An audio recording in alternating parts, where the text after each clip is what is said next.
Welcome. Welcome to Fighting for a Climate Future in Massachusetts. This is our fourth and final webinar in our summer series, and I'm your host, Tamara Tripp, Regional Director of Development for Food and Water Watch and Food and Water Action. For everyone who's joined us live, thank you. And if you're watching us as a recording, we missed you today, but we're glad that you're joining us now. Thank you so very much for being part of today's conversation, and thank you for your very generous support of Food and Water Watch. We truly couldn't do any of this work that we're going to talk about today without you. And now to the topic at hand. The Federal Energy Regulatory Commission, also known as FERC, is the federal agency that reviews and regulates new gas infrastructure projects. It's required by law to evaluate the climate impacts of any new project. The problem is, it's not actually doing this. And that's why we at Food and Water Watch have taken FERC to court. And it's a case centered around a proposed build out of a pipeline and compressor station in Springfield, Massachusetts, a city that already faces some of the highest cases of asthma in this country. We'll talk more about this today. But before we start, you can use the Q&A function in the webinar to add any questions you have for now or for later in the program for me or for any of our guests today. We are starting our conversation today with Adam Carlesco. Adam is part of our legal team here. Hey, Adam. He's part of our legal team here at Food and Water Watch, and he's our climate and energy attorney. Also joining Adam for our conversation is Nisha Swinton. Nisha is a senior organizer. Hey, Nisha. Senior organizer for Food and Water Watch. So we'll get back to Nisha, but we're going to kick things off and start with Adam. So Adam, thank you so very much for joining us today. So before we start to talk more about our work in Massachusetts, I was hoping you could just tell our audience a little bit about what you do here at Food and Water Watch. Sure thing. So I'm staff attorney with the Food and Water Justice team. I'm the sole climate and energy attorney on that team. It's a relatively small group of people, 4 attorneys. And so as such, we kind of have to carefully pick cases that will set legal precedent. Great. So Adam, how also do you work with our organizers on the ground here? So they are very kind of vital to the work that I do. I work pretty closely with a lot of them. So first and foremost, I provide guidance to them on a lot of legislation and regulations that come their way and things that they're pushing for. Provide comments on state utility commissions, FERC dockets and things of that sort. And then I also kind of serve as something of an in-house expert as it relates to public records requests and litigation surrounding those. And then on the other end of it, I also kind of work as a last resort for organizers when organizing efforts have failed in state houses and pressure on regulators have failed. I'm the one who comes in and takes these issues to court. I'm sure they appreciate that. Okay, so Adam, let's talk about Massachusetts. So can you tell us about this project being proposed and also talk about where it is? So the project in the center of Food and Water Watch versus FERC in the DC circuit right now is a comparatively small project. It's centered in Agawam, Massachusetts, just on the Connecticut border, a couple hundred feet west of Six Flags, New England, south of Springfield, Massachusetts. And so what this project consists of is an upgraded compressor station, essentially a large jet engine turbine that pushes pressure into pipeline systems. And then it also consists of 2 additional miles of new pipeline that expands the capacity that's running through an area there. One of the larger issues coming with this is that it's part of a larger regional build out within the Springfield area. And so there are additional pipeline projects that are going on the other side of the Connecticut River along Meadow Metering Station and other proposed projects up and down the Springfield area. Great, so we do have an article that you can read later, but we'll put it in the chat. And just so everyone knows, anything I put in the chat, I will send to you in one email after the fact. But yeah, Adam has a good article that he put together detailing the case. So we'll just put that in the chat. So Adam, can you just tell us how this case came to us, to to Food and Water Watch? So this came to me from Karina Wilkinson, who is a former Food and Water Watch employee and a big time member in a lot of our efforts up in Massachusetts. And so she came to me with news of this project being developed, and I got involved early on in the FERC process, and then as it progressed into litigation. Oh, great. Hey, I think Karina's with us today, so thank you for joining us, Karina. Excellent. And thank you for all of your work on this. It's amazing. I echo that. Yeah. So before we talk a little bit more about FERC, our team actually just put together a video about FERC. So we want to share that right now, and hopefully your internet's good and you can see it. In the giant puzzle of broken government bureaucracies, it's easy for influential agencies to run rogue with little notice to the public. One agency has been approving new fossil fuel projects, neglecting their duty to review the environmental impacts. If they did, many of these projects would never pass. The Federal Energy Regulatory Commission, or FERC. They're supposed to be considering the environment in their decisions to approve or deny new fossil fuel projects.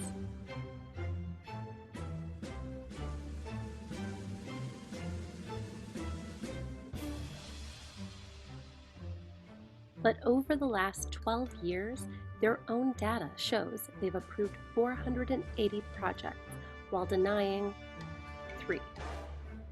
They're known within the industry as a rubber stamp for fossil fuel projects, approving over 99% of all applications for a certificate of public convenience and necessity.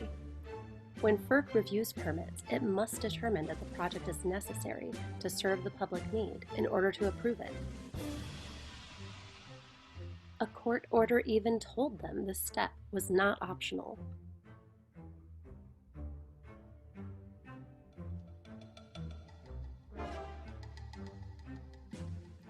But FERC has refused to seek information from applicants about upstream and downstream impacts of the fossil fuel projects they're approving. FERC fails to consider the impact these projects will have on climate change. But turning a blind eye to climate disruption isn't going to make it go away. And that begs the question, should we ignore this or should we act? We decided to sue them so they'll do their jobs. Are you with us? Chip in monthly to support work like this. Great. So Adam, we just saw the video about FERC, but I was hoping you could tell us just a little bit more about exactly what FERC does and what they do, if you could. Absolutely. So Federal Energy Regulatory Commission, FERC, is an independent subdivision of the Department of Energy. It falls within the broader kind of umbrella of the DOE, but it's technically an independent agency that funds itself. It's not part of the budget from the Department of Energy. So it oversees a number of things, and it's not just gas pipelines. It looks at reliability of electric grid, system securities that come with it, cybersecurities, on-site structural issues that come with the electric grid, and then kind of the broader functionality of the natural gas pipeline network across the country, anything that crosses state boundaries.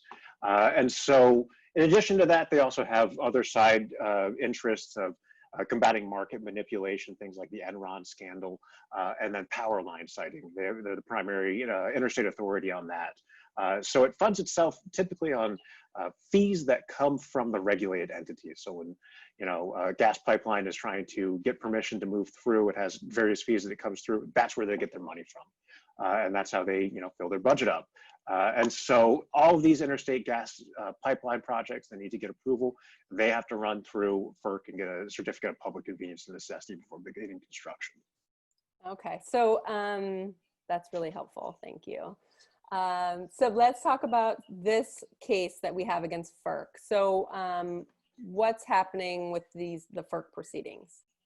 So initially, Tennessee Gas Pipeline, developer of this project, They had to go out and prove that they had a market for this gas.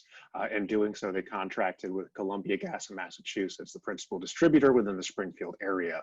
And so having secured that contract, they wound up submitting their application to FERC. And then FERC really did minimal review in its environmental assessment and approving the project.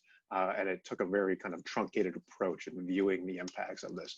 And so in their decision and in the opinion that they wrote surrounding the certificate, they made pretty bold statements about the scope of review that the agency needs to be doing. It was clear misunderstanding of the National Environmental Policy Act, or NEPA process, and then refused to really take any sort of hard looks at a lot of the issues that were raised within the commentary from the public. And so, you know, under the Natural Gas Act, the organic statute that gives FERC its authority to regulate these issues, they need to be taking a hard look at all factors bearing on the public interest. And so that could be public safety, that could be emissions issues, that could be broader development, cumulative impacts. And FERC really kind of did not do an adequate job in looking at any of this. And so when we filed our comments in this FERC docket, initially an administrative proceeding, we had to, once they issued the final decision, we had to put in an administrative appeal in some respects, asking for a rehearing. And there were only two nonprofit organizations at that time that really put in substantive hearings that were interested in moving and proceeding. One was Food and Water Watch, and the other was Berkshire Environmental Action Team, who was our co-litigant on this. And so working with Berkshire Environmental Action Team, BEAT as they go by in their acronym, we've been able to raise a number of issues within our case that might not have been just our issues or just BEAT's issues. So it's kind of worked as a holistic approach for us to bring this into the court system. Yeah, no, that's great. And it's really great to have local partners. It's really helpful. So Adam, tell us a little bit more about the DC Circuit appeal and where we're at. So the statute that governs this requires we bring this directly to the DC Circuit, the #2 court in the country, right below the Supreme Court, that deals with all the administrative issues that come from government agencies. And so in doing so, we wound up bringing kind of a plethora of issues that we saw within their suit. And I thank you, Tamara, for throwing that up on the screen. And so first and foremost, and I think the core of our argument is that FERC really didn't do an adequate review of direct, indirect, and cumulative impacts. These are specifically required by the regulations that they were supposed to follow. And so direct impact would be something along the lines of, you know, the emissions coming off of the truck that's installing pipelines, or the direct emissions that come off of the compressor station itself that's being powered by gas to run, you know, this particular turbine unit. But when we're looking at indirect or cumulative impacts, indirect would be downstream emissions. Pipelines, by their very nature, are a conduit to move gas from upstream at a fracked well site, presumably for this this case in the Marcellus or Utica shale regions in Pennsylvania, to the end-use combustion.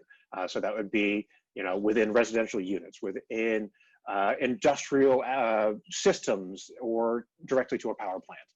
So when FERC's not looking at these issues, which they're required to by NEPA and by DC Circuit precedent, they're really kind of ignoring these indirect effects of the downstream emissions that are coming off of this.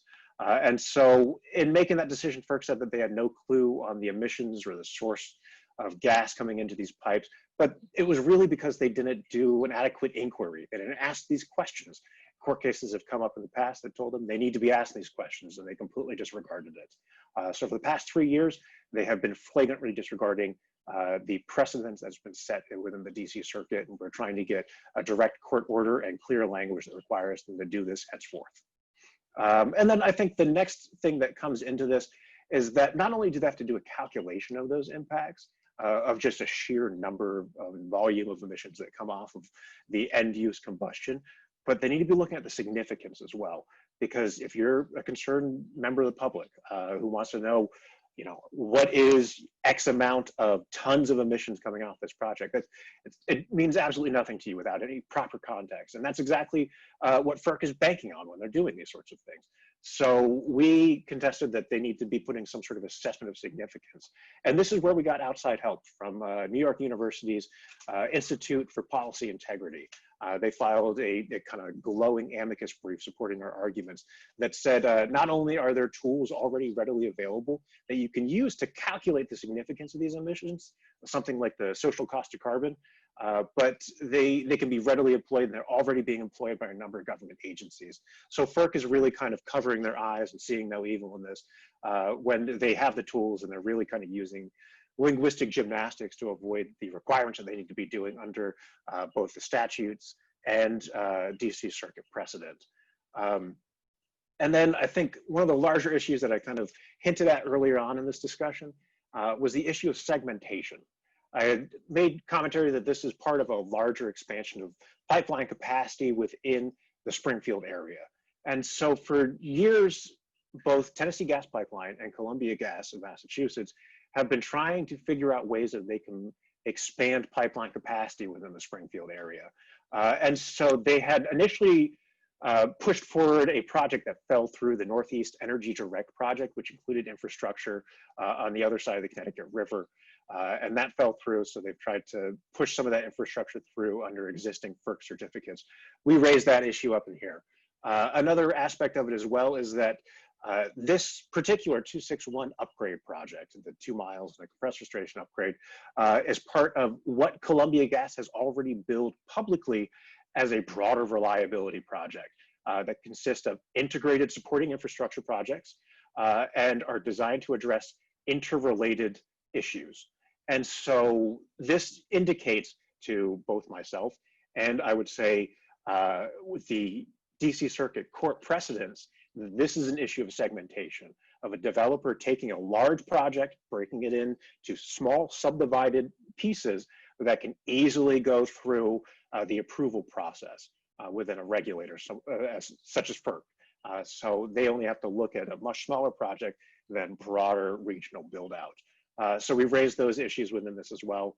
And then I think one of the bigger issues that I think strikes home to people within the Springfield area is FERC's failure to really consider community health. And this goes back to the indirect impacts. When you're looking at a compressor station unit and new pipeline going into place south of Springfield, Massachusetts, this is meant to move gas into the Springfield area. This is going to be combusted on the distribution grid. It's going to be burnt in industrial uses throughout the city, and it's going to be contributing to air pollution in Springfield. This is an area with one of the highest rates of asthma complications in the country, and it was listed as the worst city in the country by the American Asthma and Allergy Foundation for both, I think, 2018 and 2019. FERC really didn't consider any of that. They really only looked at the emissions coming off of the compressor unit itself and didn't consider how this would be impacting the city and its airshed. And I think lastly, the big issue that we raised in our DC Circuit appeal was that they didn't look at safety issues or changed circumstances. And so I've mentioned Columbia Gas in Massachusetts. They're at this point the sole purchaser of gas from this pipeline project, since Holyoke has withdrawn and making pretty vociferous statements opposing this project since then. And so one thing that FERC really didn't look at, and they tried to rush this through in such a fast manner, is that Columbia Gas in Massachusetts, when they were reviewing this permit, was under investigation by the US Department of Justice and the state of Massachusetts for criminal negligence in maintaining their distribution grid. This has resulted in explosions throughout the state on multiple occasions. And most recently, I think it was 5 days after they issued their certificate, Columbia Gas was barred by the Department of Justice from operating in the state of Massachusetts. So they're in the process of getting rid of all their assets in the state, turning over the distribution grids to Eversource, who operates a lot of stuff in the Boston area and the eastern parts of the state. But amidst all this, FERC didn't review how increasing compression, which is what a compressor station is meant to do, it increases the pressure within a pipeline so you can move more gas down it. What increasing that compression would do when you're pumping it into an already faulty and poorly maintained distribution grid. This is rife for potential issues as it relates to public safety. And so FERC didn't look at these changed circumstances or these safety issues. And so that's why we brought this to court, is to make them have to look at these issues. That's great. That was a lot of really good information. I want to remind folks, if you have questions for Adam, Adam to the Drop it in the Q&A. Q&A. Yeah, no, that was really, really interesting and helpful. So Adam, what's next right now for this case? Where does it stand right now? So we filed our primary merits brief on July 27th, and FERC will be responding to this on September 27th. There are a couple days in which the intervener, Tennessee Gas Pipeline, the developer of this, will put in their supporting brief, saying that FERC got this right. And then we have a couple weeks to get our final reply out, and that's due October 23rd. Once that is filed and we get all of our appendices in with the court, briefing is done. And so before, hopefully, the election, we will be fully briefed on this matter. And depending on how the pandemic winds up swelling within the DC area, there will be either a hearing before the DC Circuit panel that's going to be reviewing this, so we'll have oral arguments. But there have been precedents of the court kind of scrapping oral arguments and deciding these on the merits of the briefings. So we will be seeing how that shakes out over the course of November and December, and hopefully we'll be getting a decision sometime around the holiday season. That would be a nice present, right? Hopefully. So, Adam, you mentioned just briefly NEPA earlier, the National Environmental Policy Act. There's been a lot of press around the administration's changes to NEPA regulations. So I was just curious, how would those changes, if not vacated by a court, impact cases like this in the future? So these proposed amendments to the NEPA regulations are essentially what I see as a smash and grab by the administration. You have a jewelry store, you're trying to steal as much as you can before the authorities come. And that's exactly what these amendments are trying to do. So when it comes to projects like what we're dealing with, our entire argument about indirect and cumulative impacts, the new regulations scrap that. They just kind of erase it. They say that's not considered, despite there being precedent within the court system and clear language within the legislative history of NEPA's regulation, NEPA's legislative language from the 70s. And so what this would do is we couldn't really look at indirect impacts. They're going to say that you can only look at just the trucks moving in to put this pipeline in the ground.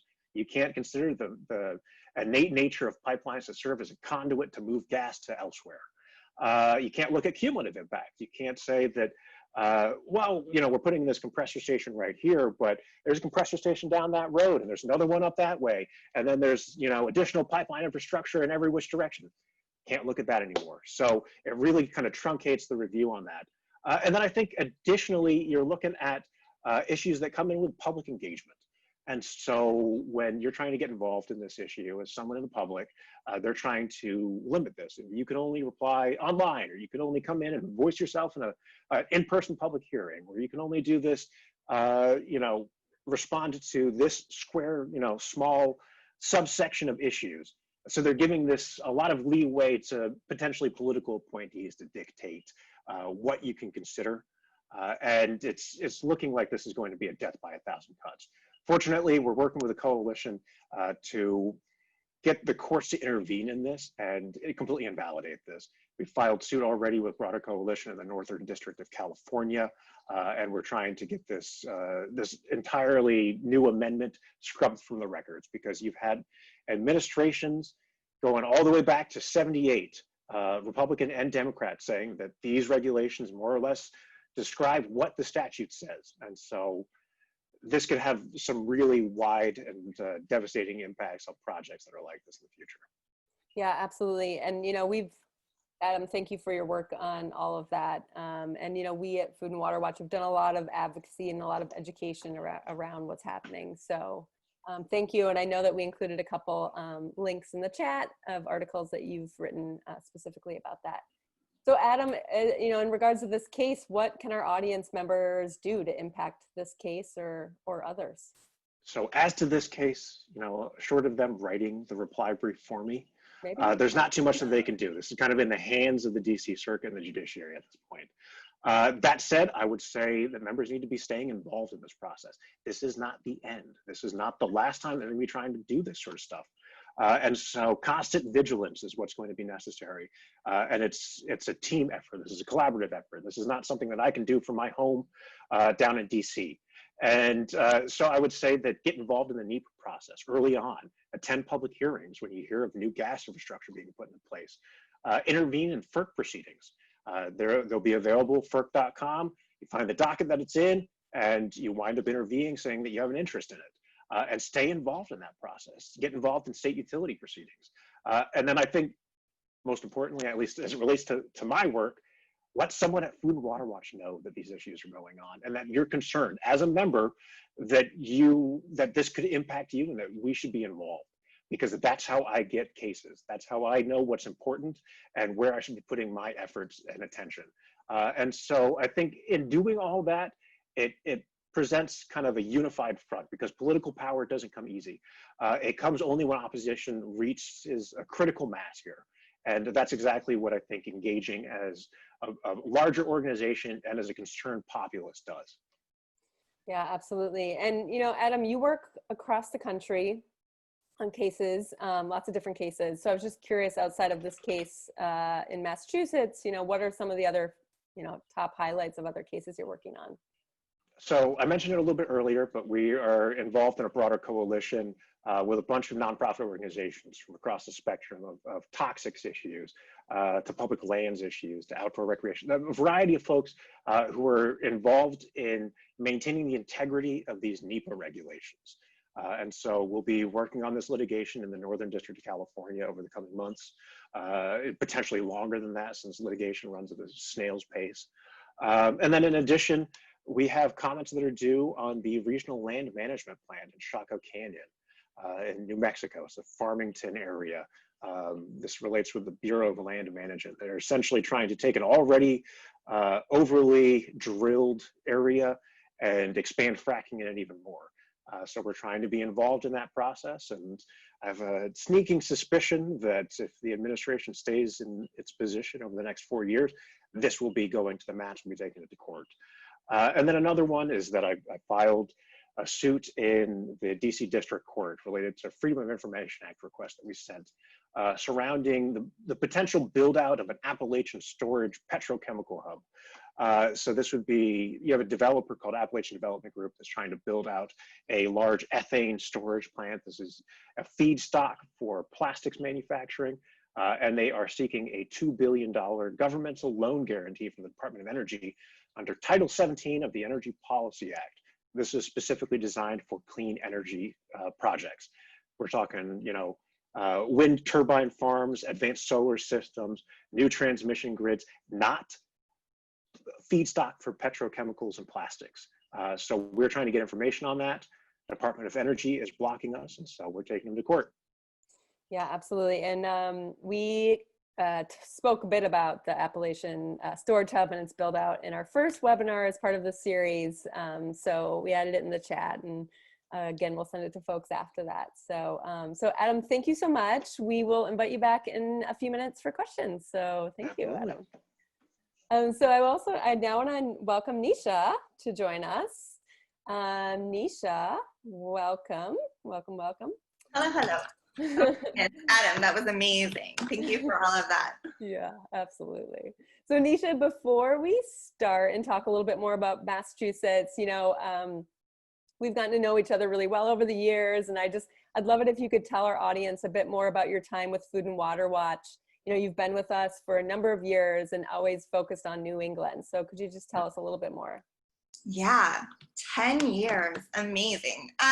So I'm the Senior Organizer for Food and Water Watch covering the New England states. So I'm responsible for working with the organization's New England campaigns to protect groundwater resources from bottled water industries, such as Nestle, who owns Poland Spring. And we just found out a month ago that they are selling their properties in Maine. So that was a huge win for us, and we are just ecstatic about that. We believe water is a human right and should not be sold as a commodity. So that was a long going campaign that we had in Maine.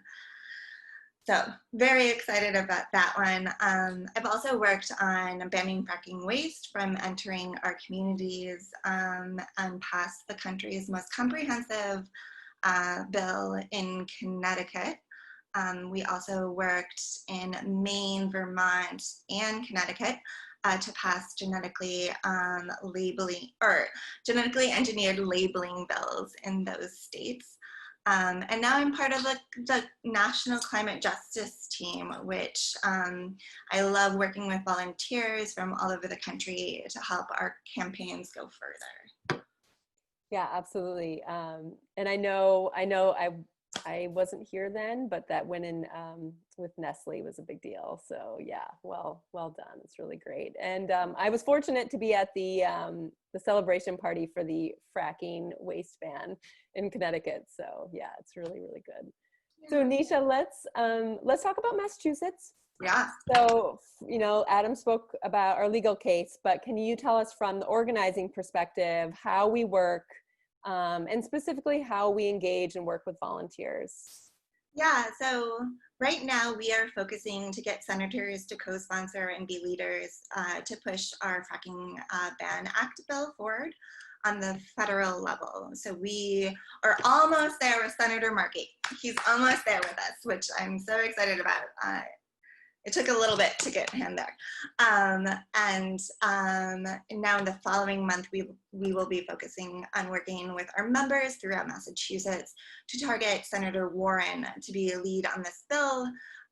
It was amazing that, during her presidential run that she came out saying like she will ban fracking. So right now we just need her to co-sponsor this legislation. So we are activating our volunteers in Massachusetts and throughout the other states to help call and text our members in Massachusetts to reach out to Warren and ask her to sign on to this really extremely important climate change regulations and bills. Yeah.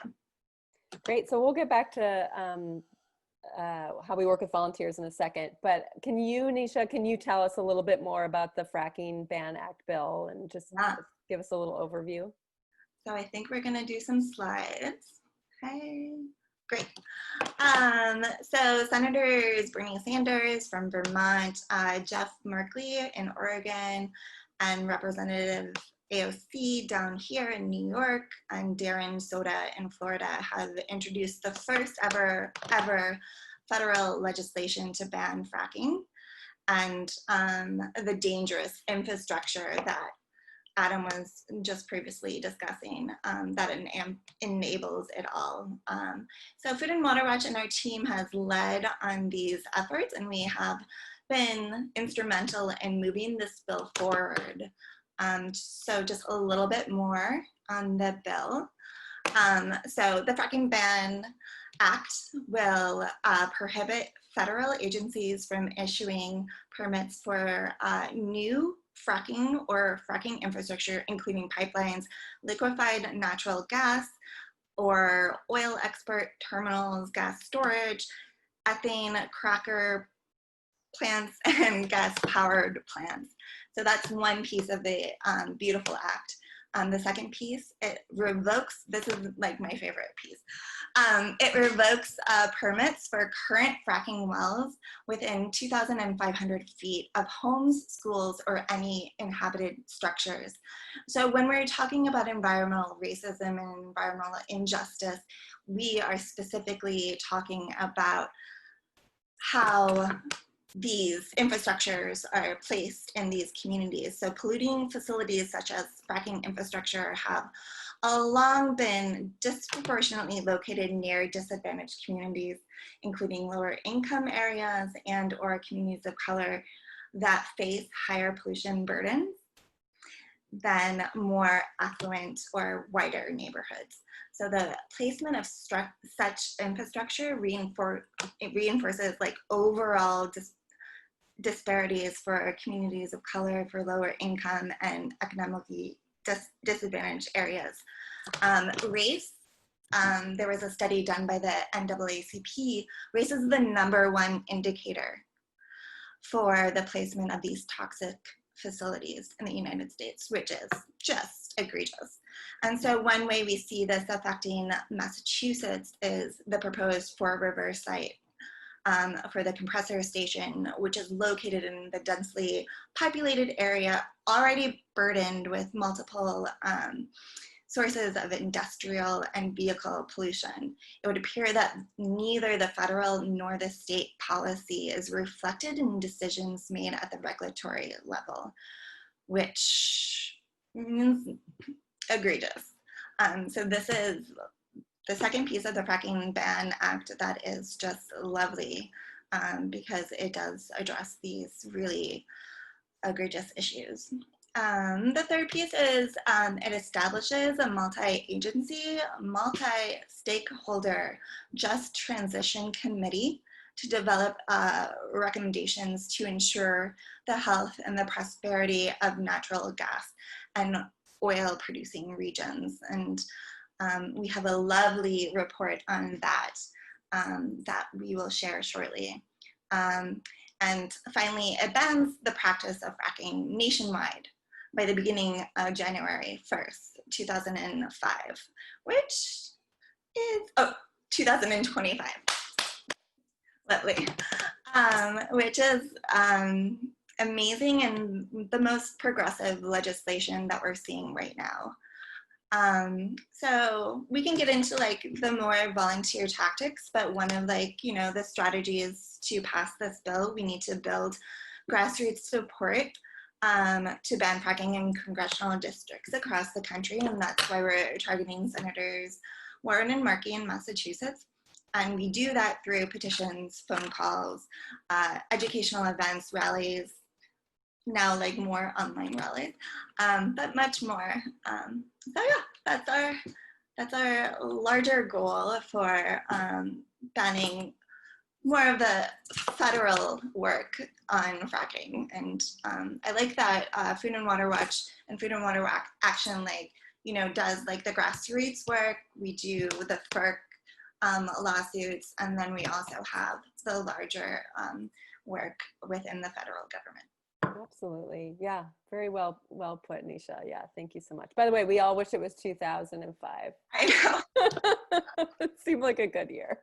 So Nisha, can you tell us a little bit more about what it means to be a volunteer with Food and Water Watch? And if you were a volunteer, what would you be doing?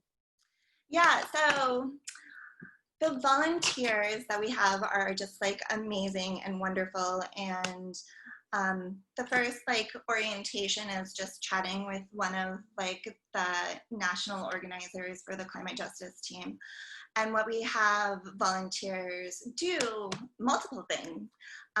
So it's all from home. And so we engage our volunteers to text our members on specific campaigns. So the one way that we targeted Senator Markey was we had a texting and calling campaign. So we had texters from all over the nation focusing on Massachusetts, and we texted and called Markey's office in DC to ask him to co-sponsor the Fracking Ban Act.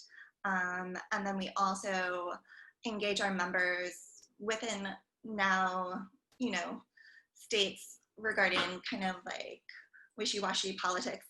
We do a letter writing campaign too. All from home. We send folks materials, and they can just write letters to members in those states and say hey, we really would love this person to be elected because they are in line with our issues. So it's multifaceted. I know that people are, comfortable with doing one thing or another or all the things. So it's texting, calling, and then letter writing as well. But it's all about targeting, the people that we want to move our important campaigns and our important bills. And it's super easy. It's very engaging. Our volunteers are just lovely. And I love to work with them all the time. Well, you're selling me on being a volunteer, so maybe I'll just stop working and start volunteering for you. So Nisha, what else? So what's, you kind of mentioned this already, but what's coming up in the next few months for you and our volunteers in Massachusetts? What's the for like the next couple of months, we're definitely targeting Senator Warren. So we're going to engage our volunteers to reach out to our members in the state to have them call and text Senator Warren's office. So she knows that, her constituents really want her to sign on to this bill and make a final impact on, banning fracking nationwide. Great.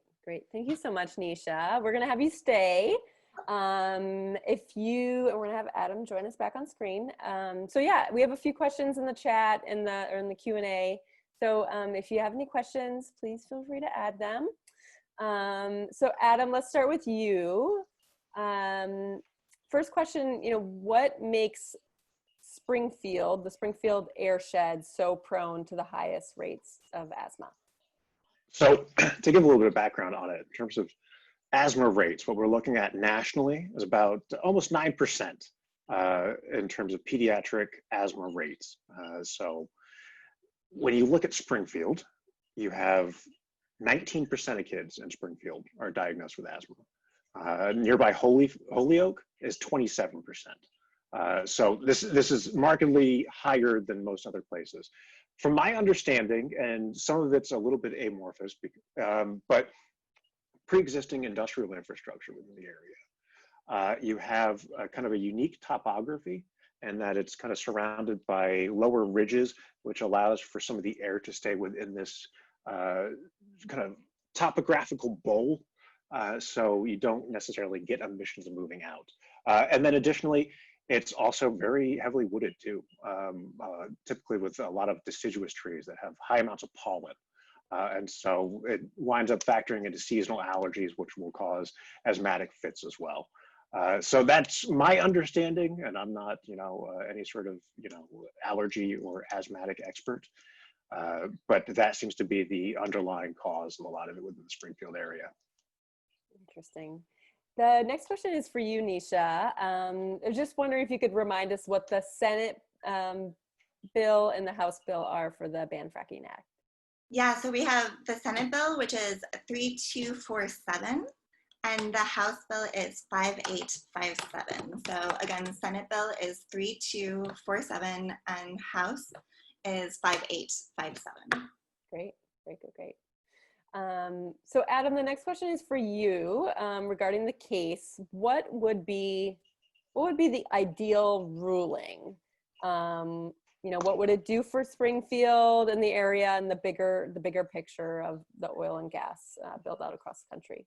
So my wish list on a ruling coming from the DC Circuit is very clear, unequivocal language that says that Nepa, the statute, not regulations, the statute, requires them to look at indirect and cumulative impacts, and that FERC has not done so. So they need to withdraw this certificate of public convenience and necessity, and they need to go back to the drawing board and look at how this particular project impacts the community, both downstream and upstream. What kind of fracking impacts are being incentivized by expanded infrastructure within this region, and what sort of air emissions are at play here downstream when it's combusted, both in terms of public health and in terms of the significance that the emissions will have on climate change within the region.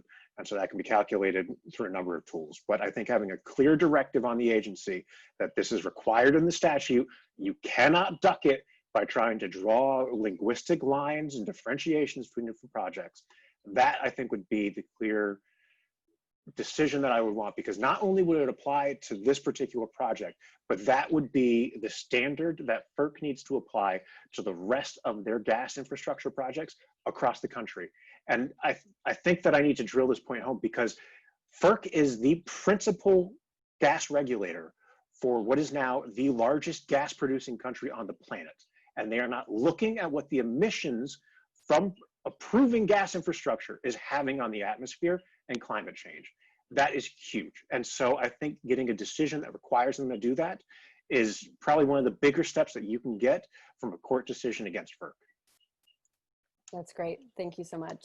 So that's all we have for questions. So I want to thank Adam and Nisha, and if you guys have any parting words for our guests, I wanted to give you that opportunity. I just wanted to thank everyone for having the interest in being involved in this, for paying attention to these issues and bringing them to me and to the other folks on Food and Water Watch's team, because without concerned citizenry and without members who are interested in what's going on around their back doors, we can't bring that fight to the courts, we can't bring it to legislatures. And so we're really dependent upon the people who are impacted by these so that we can get involved. Absolutely. Nisha, I don't know if you have any.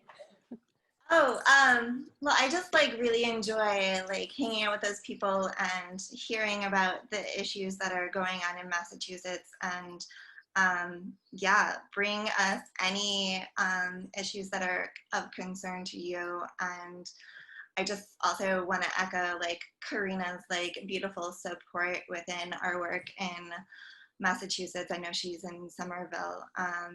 And it's been so amazing and helpful, and also just amazing and helpful to work with the volunteers all over Massachusetts to target Markey, to target Warren, to, work with communities to fight these really, egregious spills and compressor stations, etc. But it's just really inspiring to hear everybody's support and work. Absolutely. Yeah. And I wanted to follow up. We got one more question from Sharon Woolton. Oh, okay. And she had a question as to the compressor replacement is almost done. The 2-mile loop is already proceeding. What good will a court case have? And I think that we have precedent already in the DC Circuit and a number of courts throughout the country that just because a project is near completion doesn't mean that the court won't step in, revoke that permit, and send them back to the drawing board. Mountain Valley Pipeline likes to talk about being near 90% complete, but they had all their permits pulled out as it relates to a lot of the treacherous crossing through mountains within Virginia. And so they've been unable to proceed on a lot of issues. And so even with it being nearly done, you can pull that back. Atlantic Coast Pipeline, that project was already under construction. Things were moving ahead. And because of mounted pressure court fights and the like, we've been able to, have that scrapped. And so I think in addition to this particular project on the whole, it also sets the framework, because this is not going to be the end of gas infrastructure in the Springfield area. This is not going to be the end of infrastructure like this being built out in Massachusetts or the rest of the state. And so what this does is it sets a very firm decision in place, or could potentially set a very firm decision in place that stops FERC from doing this sort of rubber stamping in the future, because this is not the end. Yeah, no, absolutely. Absolutely. We have one last question from Ken. Ken, thanks for joining us. You've joined us for a couple of these. We're grateful. So I don't know, I'm hoping either Nisha or Adam could answer this question, but Ken was just asking, have we won any compressor station fights? So I am a relatively new addition to Food and Water Watch, and I started in November 2018. And so this is the first case that I'm taking to the DC Circuit as it relates to a compressor station. As I mentioned, I think in the very beginning, am a last resort, as in a way, for all the organizers on staff, and that they only come to me when everything else has failed.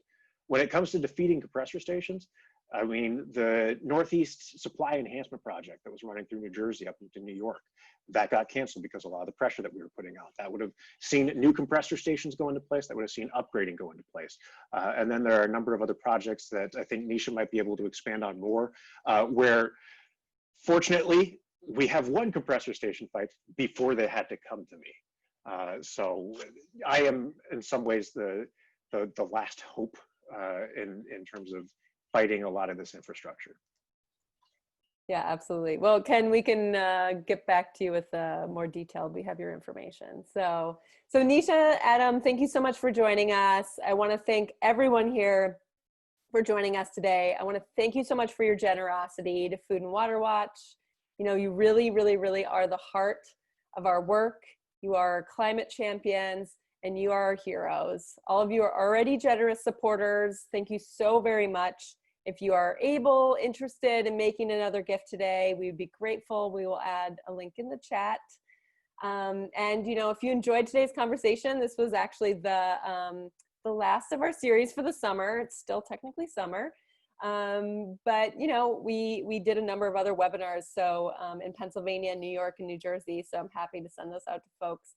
And lastly, you probably saw it at the beginning. We've all been working incredibly hard on our virtual benefit, which is taking place at the end of September, September 29th. We have Jane Fonda joining us. We'll add the link in the chat about the event. We have Jane Fonda, we have Mark Ruffalo, Bill Moyers, comedian Sarah Cooper, and a number of really great Congress people joining us. So sign up, buy a ticket, and join us. And thank you all so much. Have a great afternoon, have a great evening, and just thank you so very much.